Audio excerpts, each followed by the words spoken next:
After I took the out of my pocket, I started waving and just in every direction. Didn't stop them from doing anything. 6 were fired rapidly. 2 more are fired into the bedroom, striking and the door. You guys could issue a warrant as long as I don't return. You can just kiss my. You don't come in. You don't. Yeah.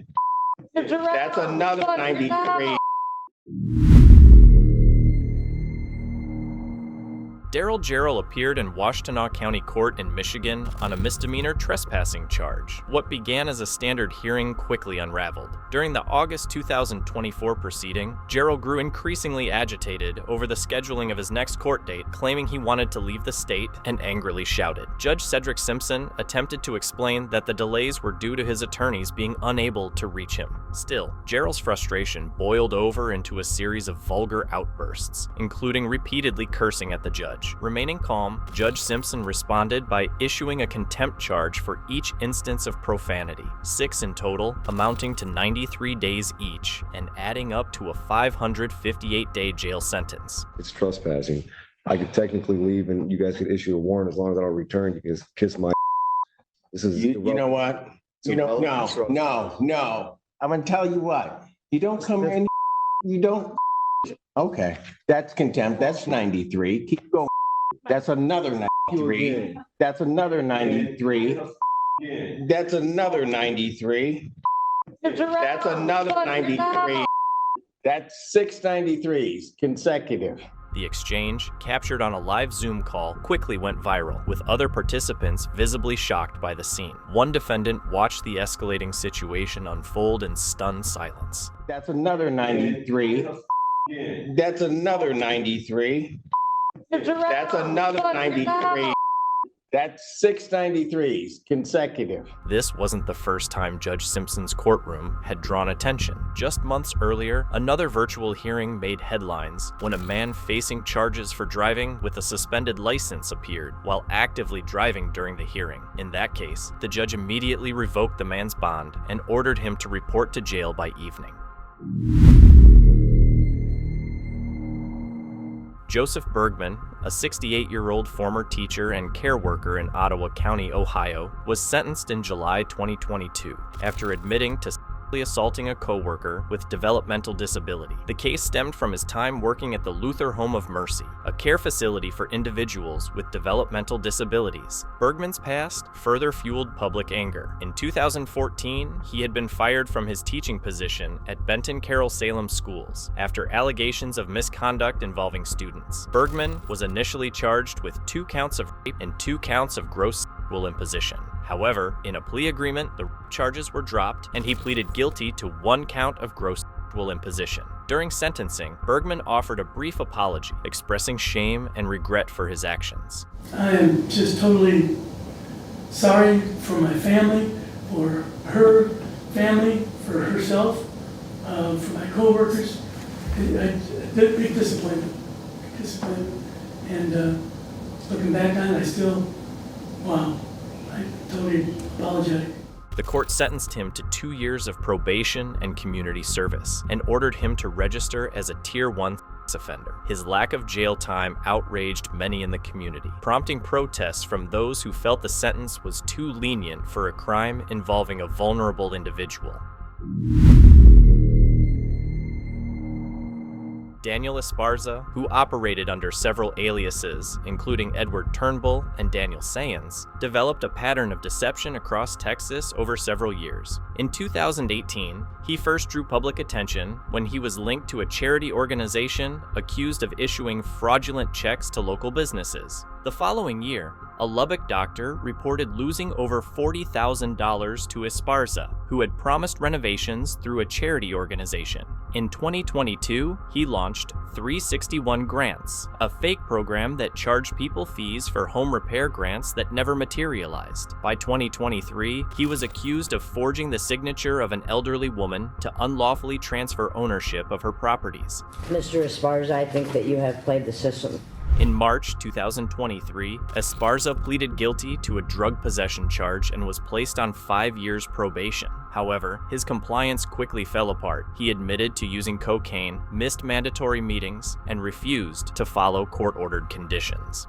At this time, I'm going to adjudicate his guilt.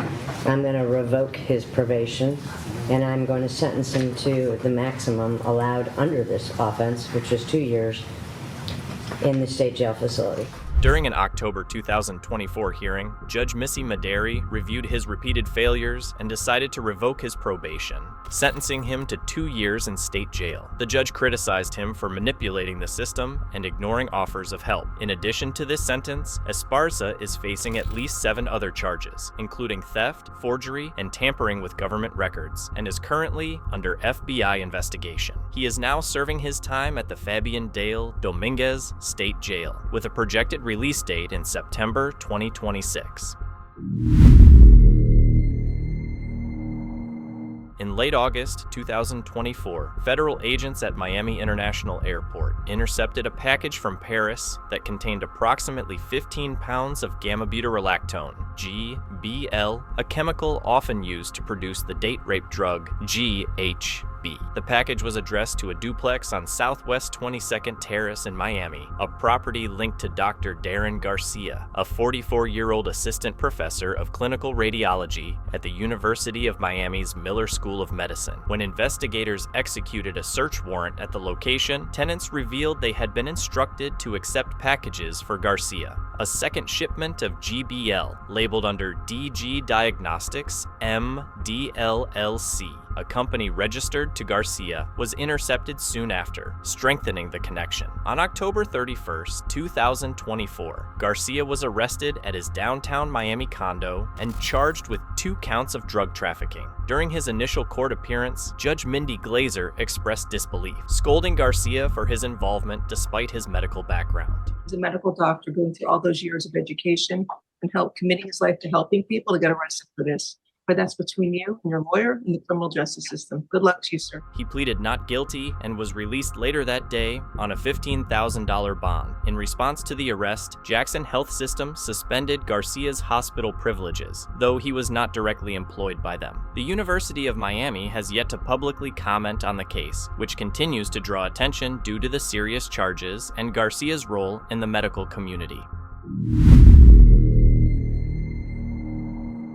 In September 2024, Juniper Bryson, a 21-year-old from Houston, joined an online group for adoptive parents and began looking for someone to take in her unborn son. She also reached out to her cousin, expressing concern that the boy might test positive for substances and that she wanted to avoid the foster care system. After connecting with a couple from Louisiana, she began asking for compensation in exchange for the adoption, initially requesting $150. When they declined, she abruptly ended communication. On September 24th, Bryson gave birth and allowed Wendy Williams, a licensed foster parent who had responded to her post, to be present during the delivery. Bryson even permitted Williams and her husband to name her son and signed documents granting them temporary decision-making rights. However, tensions rose when Bryson made a public post tagging Williams and claiming she had found a home for her son. Soon after, Williams received messages accusing her of attempting to purchase the boy. Concerned and confused, Williams reported the situation to Child Protective Services. Authorities reviewed the communication history and determined Bryson's actions violated Texas law prohibiting compensation in adoption arrangements. She was arrested on an outstanding warrant and charged with the felony offense of offering to sell her son. During her court appearance, Bryson appeared emotional. Defendant contacted her cousin over Facebook asking for assistance in getting her newborn child or her unborn child adopted. Once the child was born, the defendant began asking for compensation for the adoption of that child, which is not legal. Ms. Bryson has been the victim of human trafficking, of compelling prostitution, and multiple assaults. This is a woman who's been victimized for years. She just turned 21. She's been brutalized most of her life, and I feel that she is being victimized again by the state. Her defense emphasized that she had faced significant personal hardships throughout her life, including past exploitation. Despite this, the judge raised her bond to $60,000 after reviewing her prior legal history.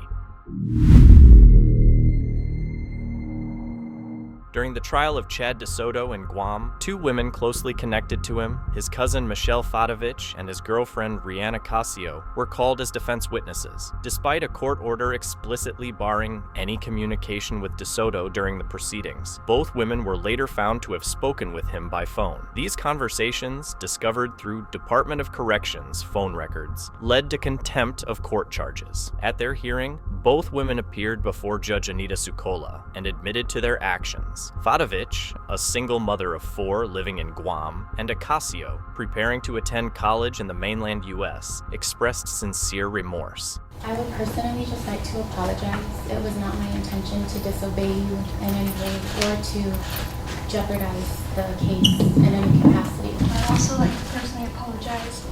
I had no intention of jeopardizing, helping, or hurting the case.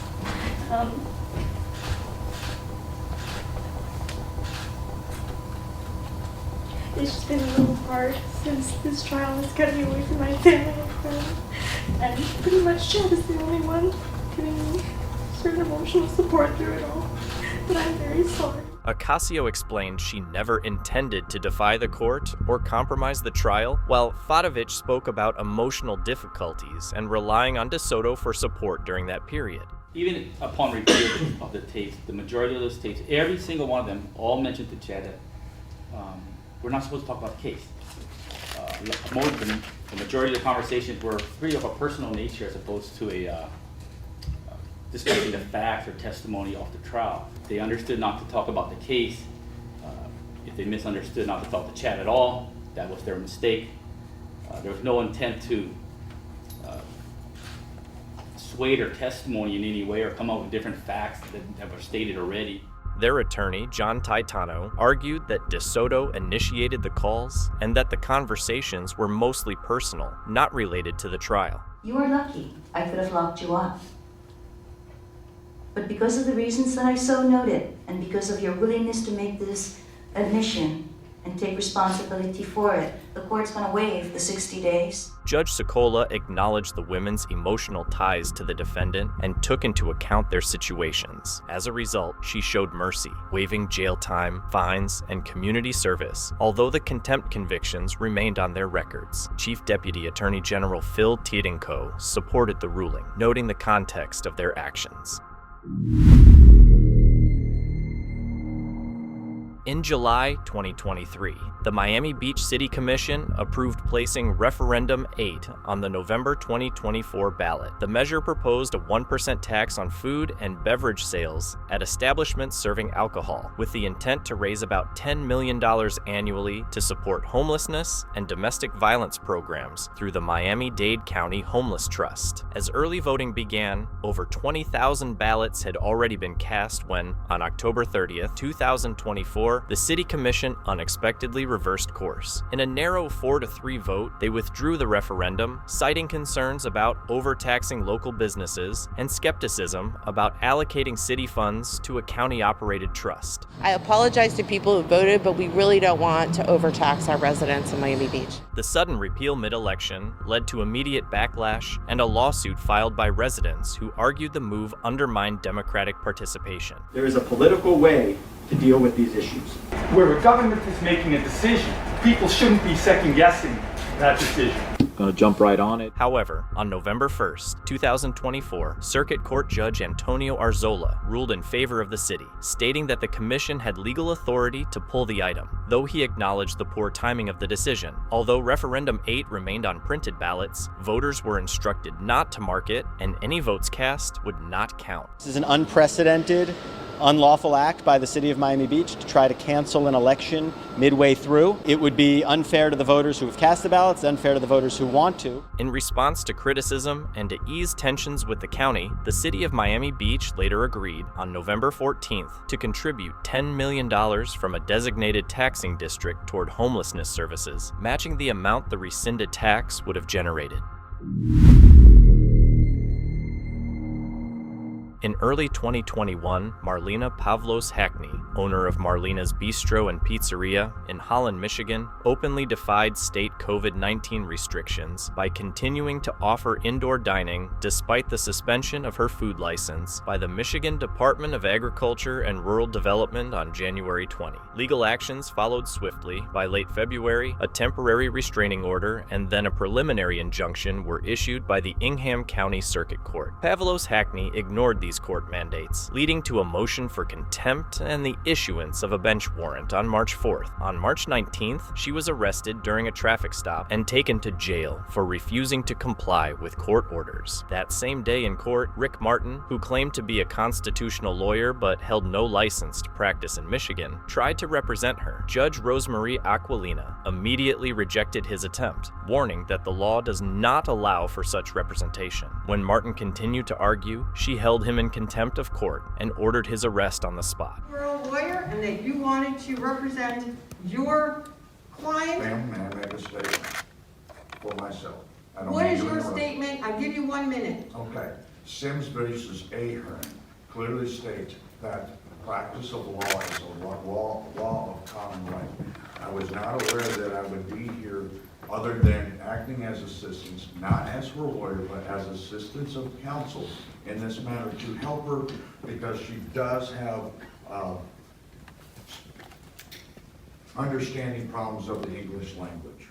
Sir, apparently you have problems with the English language. This says appearance. It is for No, it is for lawyers. appearance. Do not argue with me because what will happen is you'll get another 93 days and then we'll start over. So, sir, you came in here wanting to be assistants of counsel. There is no other definition. It is plain English. You can cite cases all day to me. You're entitled to a hearing. Your rights remain intact. But for today's purposes, you are under arrest for contempt of court, this court. You may be escorted out. Thank you.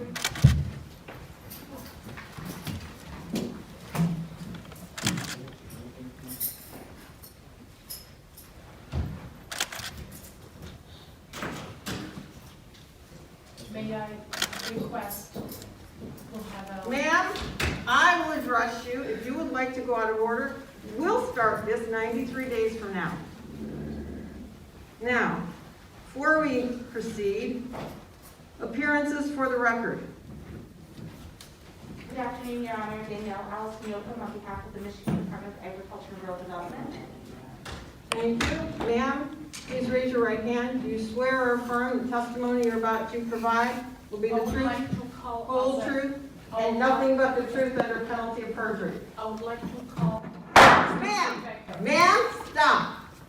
I know you want to control this room, but this isn't Burger King. When the sign changes to Burger King, you can have it your way. Right now, this is my courtroom, and you will answer my questions. Under my fifth... Ma'am, stop. Do you promise to tell the truth, the whole truth, and nothing but the truth under penalty of perjury? Yes or no? Are you going to tell the truth? All right, I'll take that as silence. I understand her attorney is on here. Where is her attorney? Mr. J. Becker. Again, say anything again without telling me you're going to tell the truth, and I will hold you in contempt of court for 93 days. Contempt carries with it 93 days and or $7,500. You will not act disrespectful in this court. Do you understand, ma'am? You certainly may remain silent. Where is your attorney? Do we have an attorney? I'm on here. Sir? You do, Your Honor. Yes. Please state and spell your name for the record, just so we know, because you're on Zoom. Sir? Robert Baker, B-A-K-E-R, P57964. All right, thank you. So your client has elected to not be able to make a statement because she's not taking the oath. Would you wish to proceed, or would you like to speak with her before we proceed? I would like to speak with her prior. I'm not sure she understands what exactly is going on. All right, we're going to make that happen, and then we're going to resume. How much time do you need with her? maybe 5 minutes. All right, we're gonna find a way to make that happen. Please stay on Zoom. We can put you in a breakout room with your client. Pavlos Hackney, who initially refused to take an oath before testifying, was also threatened with contempt unless she cooperated. Her licensed attorney, Robert Baker, later appeared via Zoom and requested time to consult with her. Pavlos Hackney spent 4 nights in jail before agreeing to comply with court orders and paying $15,000 in fines. She later appealed the contempt ruling, but the Michigan Court of Appeals upheld the decision, affirming that she had been given fair process and knowingly violated the law. On the night of May 14th, 2022, 2 high school parties took place in Shelton, Connecticut, one on Lazy Brook Road and another later that evening on Laurel Glen Drive. At the first party, tensions flared between students from St. Joseph High School and Shelton High. A brief altercation, reportedly over a spilled drink, sparked heated exchanges and carried over into group chats, where some students hinted at unfinished business. Among those involved were Raul Valle and his friends, including Tyler De Silva and Jack Snyder. Later that night, around 10:30 p.m., Valle and his group arrived at the second party, hosted by Shelton High students at Tyler Rich's house on Laurel Glen Drive. The group showed up in a black SUV, briefly circled the area, and left. Witnesses later testified that Raul Valle asked Jack Snyder for a weapon from the center console during this time. Minutes later, the SUV returned, and Valle and De Silva got out and walked toward the front lawn, where around 30 partygoers had gathered. Valle testified that he and De Silva were quickly surrounded by 2 separate groups, each forming around them. He attempted to speak with Ryan Hines, one of the boys in the crowd, but said that the situation escalated rapidly. As you began to try to back up, what happened at that point? I got hit. Where did you get hit? It was the side of my head, I want to say, but I couldn't really tell where. And when you say it was the side of your head, could you tell which side? I only found out after. And how were you feeling at that point? Everything just went black.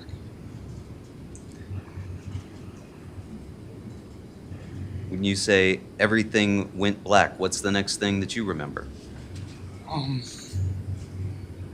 My face was in the ground. Could you see where Tyler De Silva was? What could you see?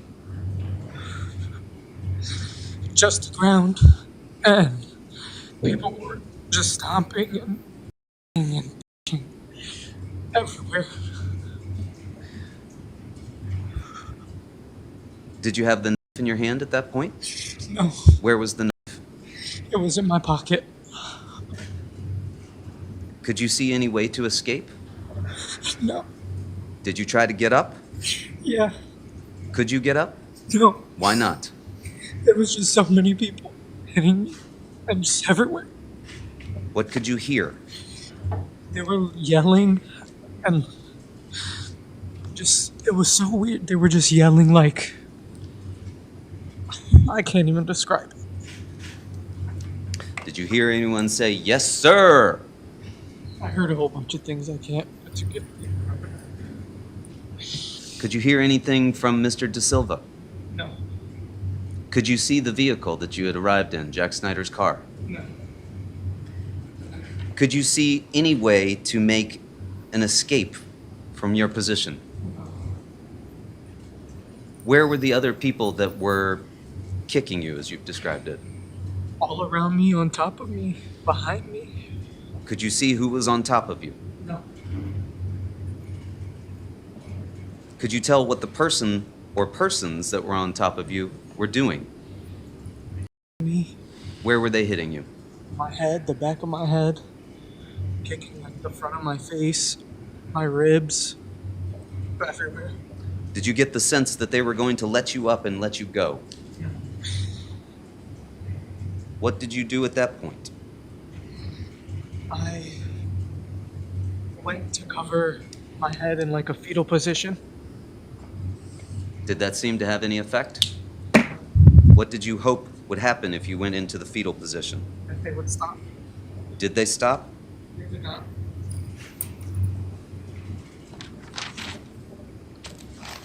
Put us there on that lawn with you in the fetal position. What were you feeling? Hopeless, scared,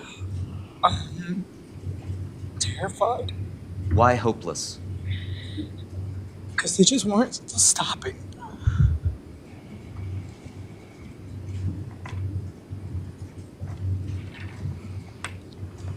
How were you feeling physically? Hurt. What hurt? Everything. Did you lose consciousness? After the first hit, yeah. What happened next?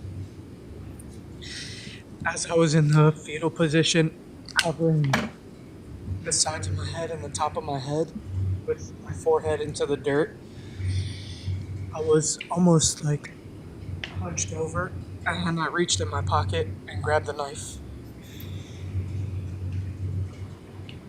What were you thinking when your hand touched that knife? It felt like the only thing that would help me. What were you seeing at that point around you? My face was in the dirt. I couldn't really see. I just felt nothing changed. Could you see Tyler Da Silva? No. Could you hear Tyler Da Silva? No. What could you hear? Still just the same screaming. That's it. Did the group give any indication that they were going to stop or let you up? No.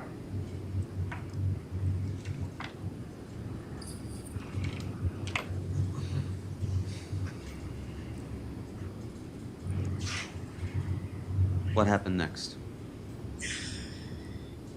After I took the knife out of my pocket, I started waving and just in every direction, just flailing my arm around. Could you tell if you'd hit anything?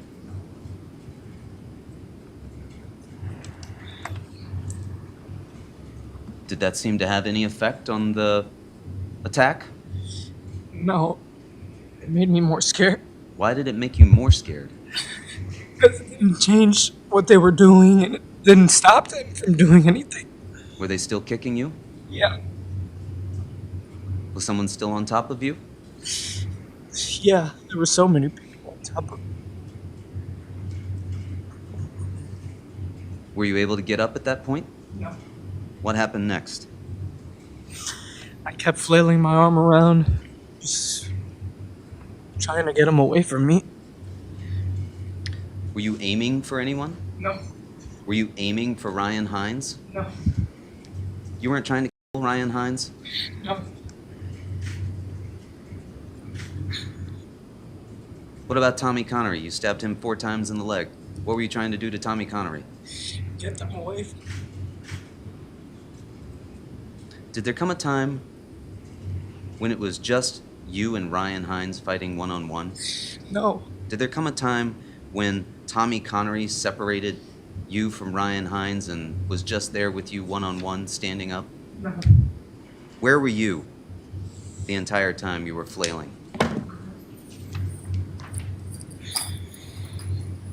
How were you feeling while you were flailing around with that? More scared than before. Terrified. Just, it didn't make them stop even though I was flailing around. And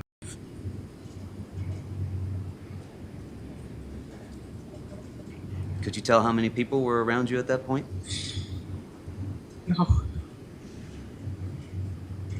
What happened next? It's in flashes, but I just remember getting shoved into the car.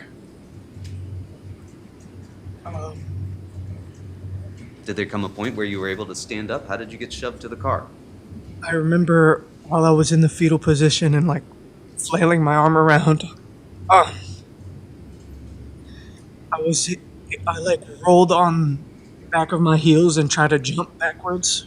Vale claimed someone struck him and that, overwhelmed and afraid, he lost his balance and fell to the ground. He said he was being hit and panicked, couldn't see clearly, and felt trapped. In his panic, Valle reached into his pocket, pulled out the weapon he'd been given earlier, and began swinging it to protect himself. He stated that he wasn't aiming at anyone and didn't know who was hurt. In the chaos, several boys were injured. One of them was Jimmy McGrath, a beloved student and athlete at Shelton High. Jimmy sustained a fatal wound and was later pronounced dead at the hospital. After the incident, Valle and his friends fled the scene. In the car, Valle reportedly said that he felt like he had stabbed someone, and the weapon was discarded nearby. Police responded to the scene shortly after midnight and found multiple injured boys. Raul Valle turned himself in several days later and was charged with murder and multiple counts of assault. His trial began in June 2025. Prosecutors argued that Valle had armed himself and returned to the second party with the intention to retaliate. They presented testimony from witnesses and pointed to his earlier request for a weapon.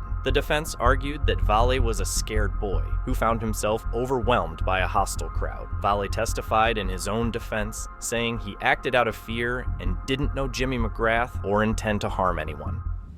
Mr. Foreperson, in the case of State of Connecticut versus Raul Elia Valle, has the jury agreed upon a unanimous verdict as to murder at count 1, manslaughter in the first degree intentional at count 1, assault in the first degree intentional at counts 2 and 3, and assault in the second degree intentional at count 4? Yes, we have. Will the defendant, Raul Elia Valle, please rise and face the jury? Do you find the defendant guilty or not guilty? Not guilty. I'm sorry, hold on a moment. We have to go through the docket number 8. Oh, it's not on here. Sorry. It's okay. In docket number AAN CR 22-0189-418T, count 1 of the substitute information charges the defendant, Raul Elia Valle, with the crime of murder in violation of section 53A-54A of the Connecticut General Statutes. Do you find the defendant guilty or not guilty? Not guilty. As to count 1 of the substitute information charging the defendant with the lesser included offense of manslaughter in the first degree intentional in violation of section 53A-55(a)(1) of the Connecticut General Statutes, do you find the defendant guilty or not guilty? Not guilty. Okay, Madam Clerk, please pause. I'm going to direct the court's inquiry to the foreperson at this time. Mr. Foreperson, your note indicated, and that's Exhibit 10, Court Exhibit 10, your note indicated that the jury, after lengthy deliberations, was hopelessly deadlocked on manslaughter in the first degree reckless in violation of Connecticut General Statutes 53A, 55A3 as a lesser included offense at count 1. Is that correct? Yes, Your Honor. All right, so you were unable to reach a unanimous verdict as to that particular charge, is that correct? That's correct. Madam Clerk, please continue on with count 2. Count 2 of the substitute information charges the defendant with the crime of assault in the first degree intentional in violation of section 53A-59(a)(1) of the Connecticut General Statutes. Do you find the defendant guilty or not guilty? Not guilty. Madam Clerk, please pause. Mr. Foreperson, Court Exhibit 10, again, the note that was sent to the court, provided to the court and marked, indicates to the court that after lengthy deliberations, the jury is hopelessly deadlocked on the charge of assault in the first degree reckless in violation of 53A-59A3 as a lesser included offense at count 2. Is that correct? That's correct. All right, so you were unable to reach a unanimous verdict regarding that particular charge as a lesser included offense. That is correct. That's correct, Your Honor. Thank you. Madam Clerk, please continue on to count 3. Count 3 of the substitute information charges the defendant with the crime of assault in the first degree intentional in violation of section 53A-59(a)(1) of the Connecticut General Statutes. Do you find the defendant guilty or not guilty? Not guilty. Madam Clerk, please pause. Again, Mr. Foreperson, Exhibit 10, Court Exhibit 10, your note to the court indicates that with respect to assault in the first degree reckless under count 3. After lengthy deliberations, the jury is hopelessly deadlocked on that charge of the lesser included offense. Is that correct? Yes, it is. So you were unable to reach a unanimous decision as to assault in the first degree, reckless in violation of Connecticut General Statutes 53A, 59A3 as a lesser included offense under count 3. Is that correct? Yes, Your Honor. Thank you. Madam Clerk, please proceed to count 4. Count 4 of the substitute information charges the defendant with the crime of assault in the second degree intentional in violation of section 53A-60(a)(2) of the Connecticut General Statutes. Do you find the defendant guilty or not guilty? Not guilty. Madam Clerk, please pause. Mr. Foreperson, Court Exhibit 10, the note that was forwarded to the court, indicates that at count 4, as to assault in the second degree reckless, after lengthy deliberations, the jury was hopelessly deadlocked on the above charge. Is that correct? That's correct. All right, so is it correct that the jury was unable to reach a unanimous decision as to assault the second degree reckless in violation of Connecticut General Statutes, section 53A-60A3 at count 4? Yes, Your Honor. Thank you. On July 9, 2025, the jury found Vale not guilty of murder and first-degree assault. However, they could not reach a unanimous decision on lesser charges such as reckless manslaughter and assault, leading to a mistrial on those counts. Prosecutors have since refiled those charges, and a wrongful death lawsuit brought by the McGrath family is also moving forward. Jimmy McGrath's death sent shockwaves through the community. He was remembered as kind, hardworking, and full of promise. As legal proceedings continue, the Shelton community continues to mourn and seek justice for a life taken far too soon. It was a quiet night in Amherst County, Virginia, on June 25, 2019, when a shocking incident unfolded at a small home on Bob White Road. Inside the house, 73-year-old Trudy Getz was watching television while her mother, 92-year-old Doris Paleo, had already gone to bed. Without warning, several shots were fired from outside the home through the windows. Trudy was injured but managed to call 911. First responders arrived quickly and rushed her to the hospital. Tragically, Doris did not survive. Investigators soon began piecing together what happened. They focused on Justin Sales, who was just 18 at the time. According to prosecutors, Sales had visited the property the night before, on June 24th, as part of a plan to commit a robbery. GPS data from a phone linked to his social media placed him near the home that night, and again during the time of the incident the following evening. Authorities believed Sales had used a weapon that was reportedly exchanged with a friend, Takakota Cash, shortly before the shooting. After the incident, the weapon was returned to Cash and later recovered by police. Forensic analysis matched shell casings from the scene to that weapon. A recorded phone call also surfaced, in which Sales allegedly discussed having the weapon after the event. Additionally, investigators noted that a police scanner app had been installed on a device linked to him shortly after the shooting. The trial began in June 2025, 6 years after the crime. A terrible plan. Justin Sales' terrible plan was to hit a lick. You will learn this phrase in this trial. Hit a lick means commit a robbery. Almost 6 years ago, on June 25, 2019, Doris Paleo and Trudy Getz were in their home at 210 Bob White Road in Amherst County, Virginia. It's late, it's a few minutes before midnight. They are alone. Trudy's husband is out of town. Doris, age 92, is already in bed, and Trudy, age 73, is sitting in the living room on the couch watching television. It was a normal, routine night. It's late, so it's dark outside. Trudy will testify that she did not see or hear anything outside until 6 shots were fired rapidly into the living room from outside the outside window, striking her multiple times. 2 more shots are fired into the bedroom, striking and killing Doris. The shooter leaves without ever entering the home. Trudy, heroically, manages to compose herself. She composes herself enough to call 911, and law enforcement and emergency medical personnel race to her home at 210 Bob White Road in Amherst, Virginia. Tragically, Doris Paleo died at the scene. But miraculously, Trudy survived and will testify as a witness in this case against her attacker, Justin J. Sales. One life ended, another life forever changed.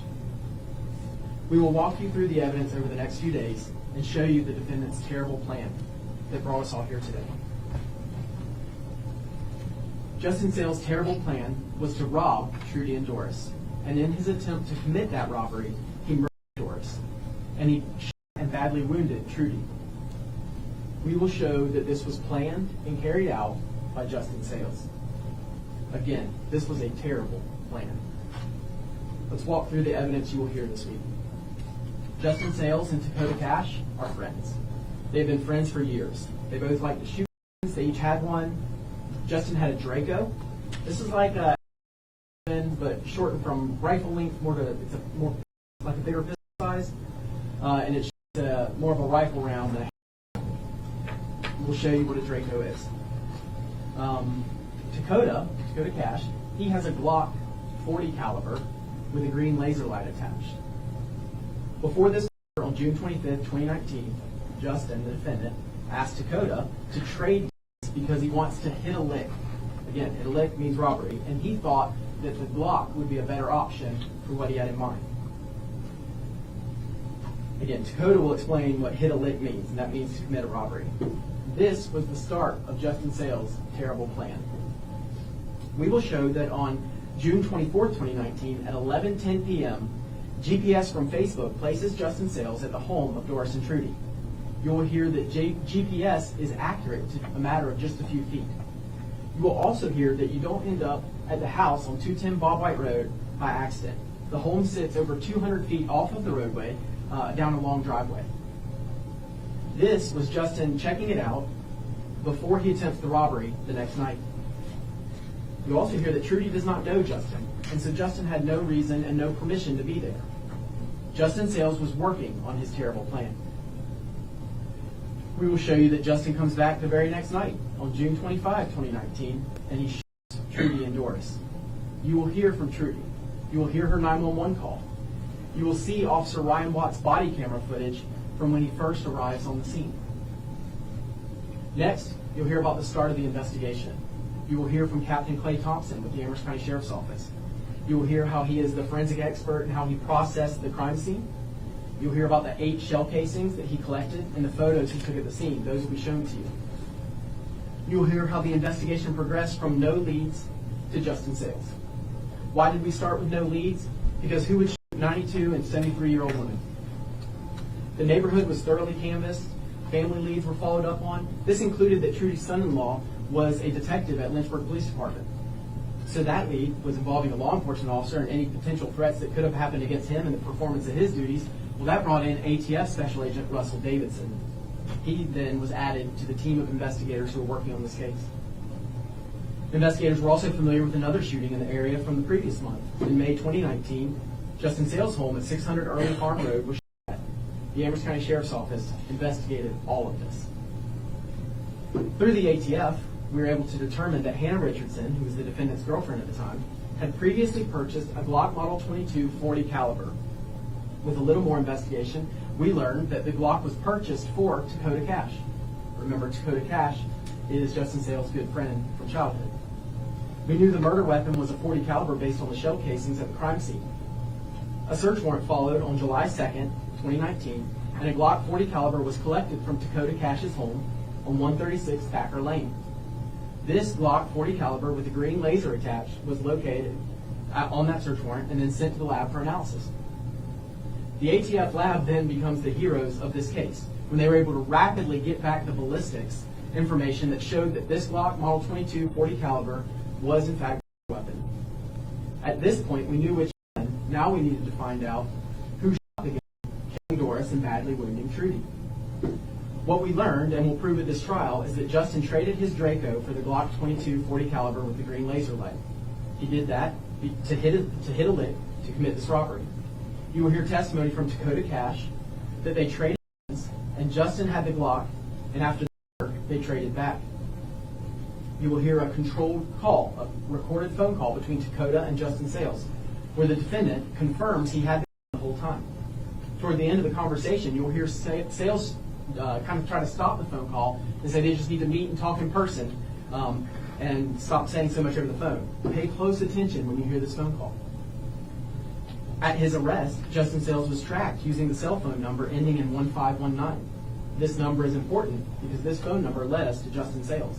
This number is also important because this number downloaded a scanner app right after the murder to listen to what the police and first responders were doing. Prosecutors described it as a failed robbery attempt that ended in tragedy. They relied on GPS evidence, phone records, and the firearm match to build their case. The defense, however, raised concerns about the quality of the investigation. Despite all the sloppiness I've been harping on, the Commonwealth, I expect, is going to be able to prove several things beyond a reasonable doubt. I think they will certainly be able to prove that Ms. Palato was killed by a child woman. They're going to be able to prove that Ms.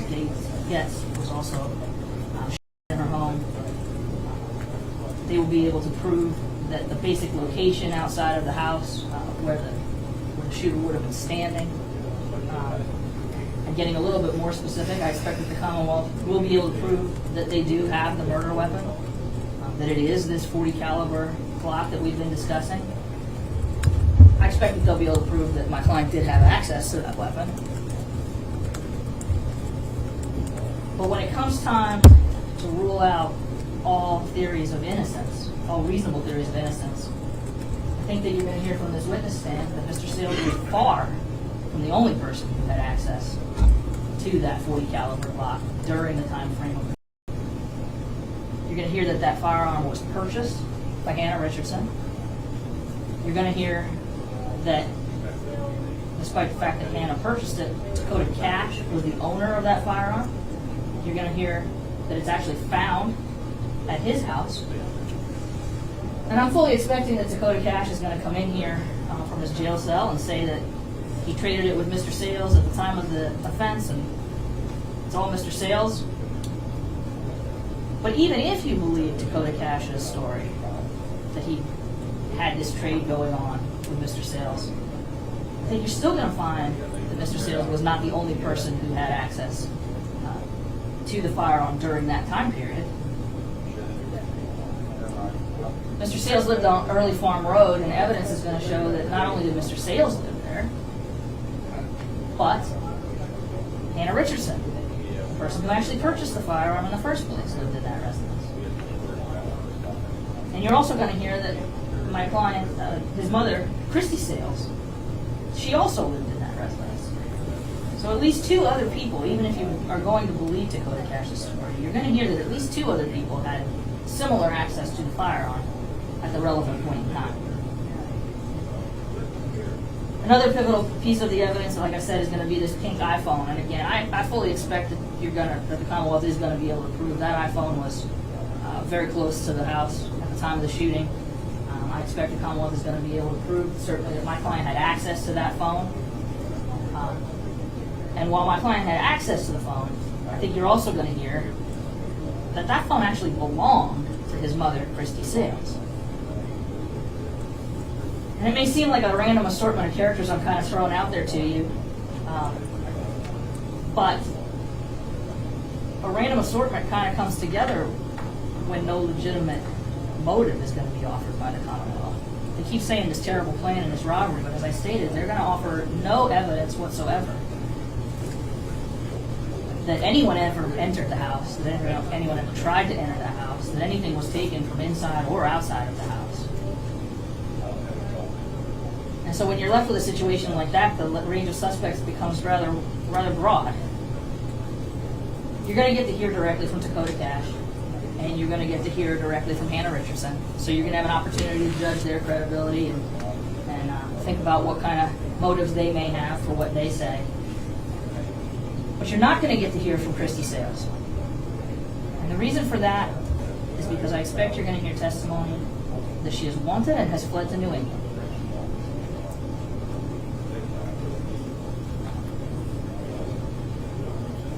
Ironically, the only hard and fast scientific evidence, physical evidence, I think that you're going to hear in this case, most likely going to come from the defense, from Mr. DeBruin and myself. Captain Thompson is going to testify that there were 8 shell casings located on the scene that night. He's going to indicate that he's going to testify that he collected those, preserved those, so that possible fingerprint and DNA analysis could be done on those shell casings. And you're going to hear that during the course of the investigation, known DNA samples were taken from a variety of folks, including Mr. Sales, but also including Dakota Cash and their mutual friend Jabari Stewart. All of this gets sent to the ATF lab for analysis. No fingerprints apparently are discernible.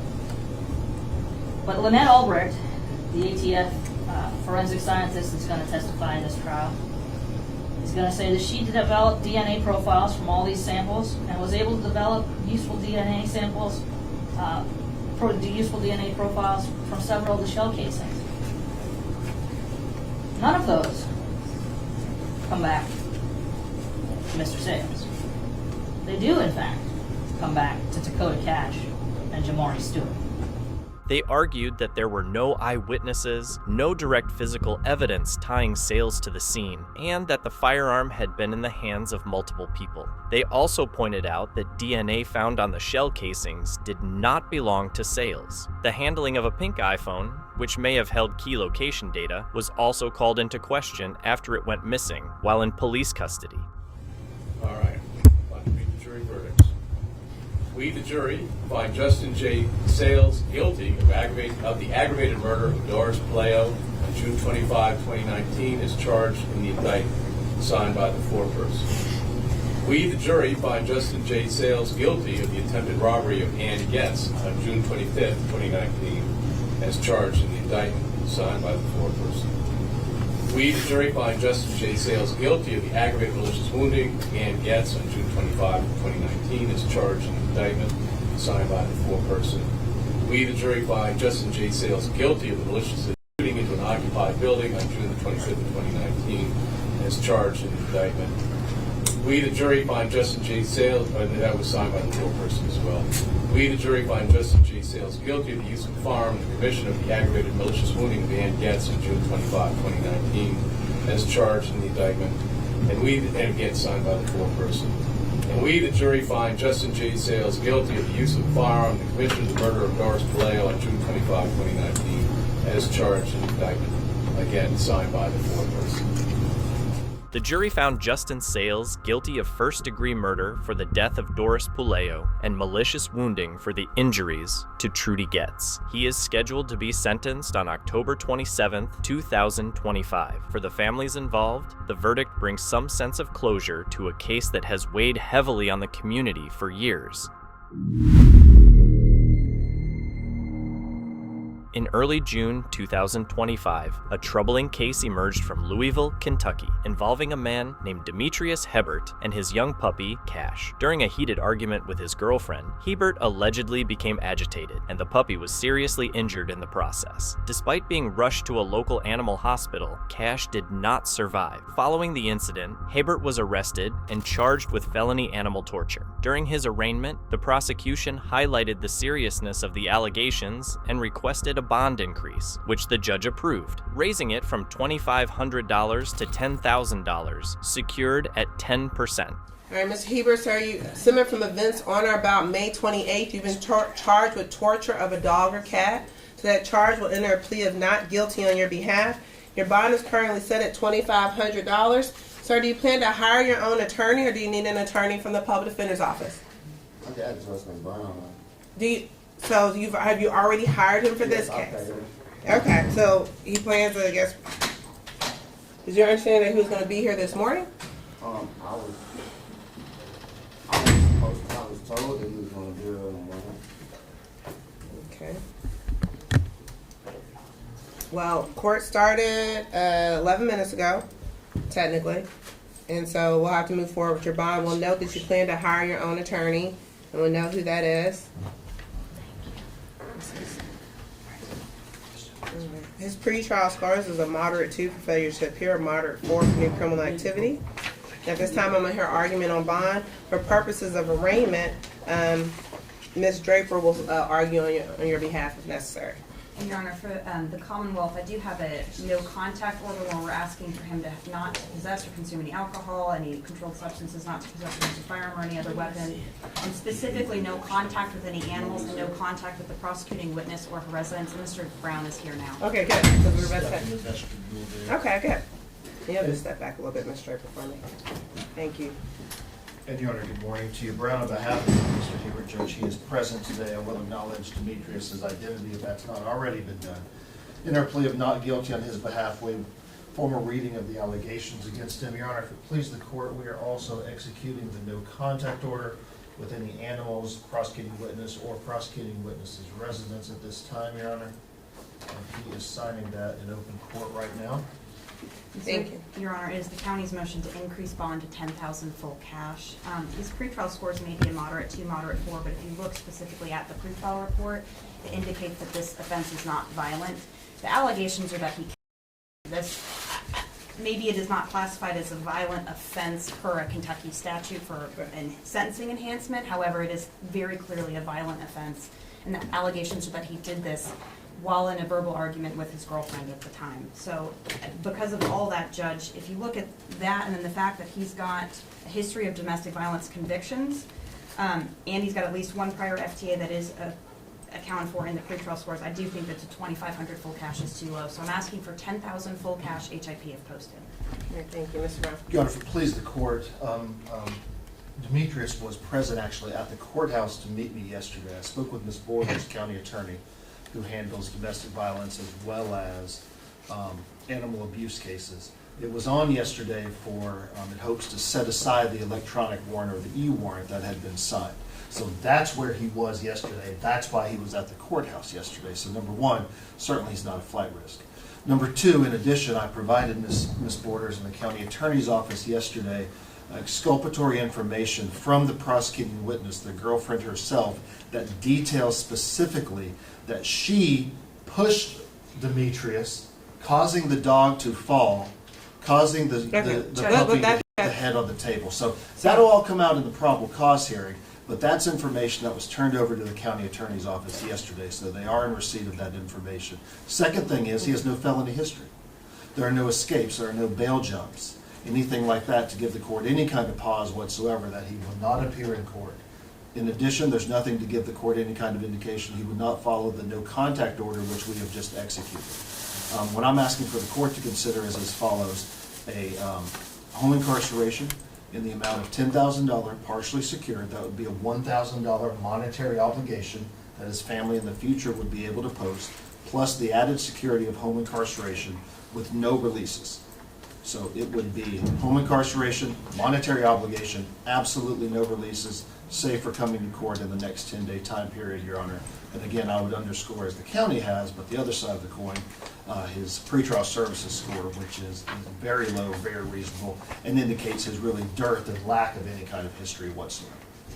And Your Honor, as Mr. Brown knows, that defenses aren't appropriate for arraignment court purposes. That's something that will play out in the court. But the allegations are that he put his hand around the neck of a puppy and threw it and killed it. All right, so this is what I'm looking at. So I also look at the criminal history. I know that he did resolve the case in a domestic violence case back in 2022. Then I got to go back to 2016 for another one. Nonetheless, as someone who is still facing this type of case, the reason why this is now, well, it's a felony, so it's a very serious offense, and I would agree with Ms. Becker. It doesn't mean it's not violent in nature. It may not be violence against an individual, but a violence against a helpless animal nonetheless. So I will, though, acknowledge his what the court doesn't feel to be a flight risk and what the court doesn't feel to be overall danger to the community, but there is still going to be for the court a bond significant that you appreciate the severity of the nature of the charges and what you're facing,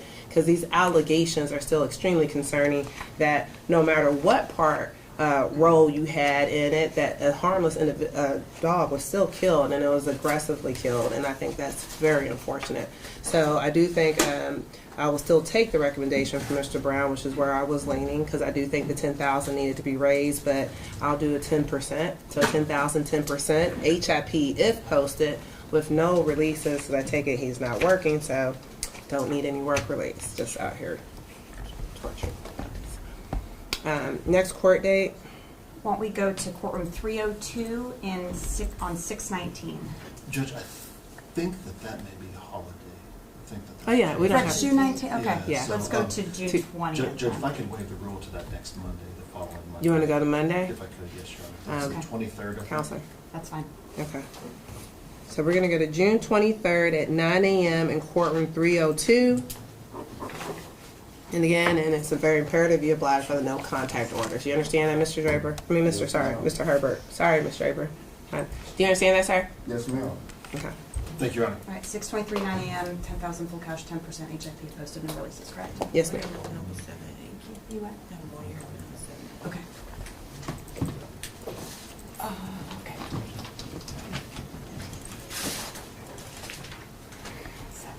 Hebert's defense attorney argued that he had no prior felony record and posed no risk of fleeing. The attorney also shared a statement from Hebert's girlfriend, who claimed she had pushed him during their argument, which may have led to the puppy's fatal injury. Although the judge agreed that Heber did not seem to be a danger to the community or a flight risk, she emphasized the seriousness of the charge, noting that a defenseless animal had lost its life under distressing circumstances. She stated that the bond amount reflected the gravity of the situation and the need for accountability. Hebert is scheduled to appear in court again on June 23rd as the case moves forward.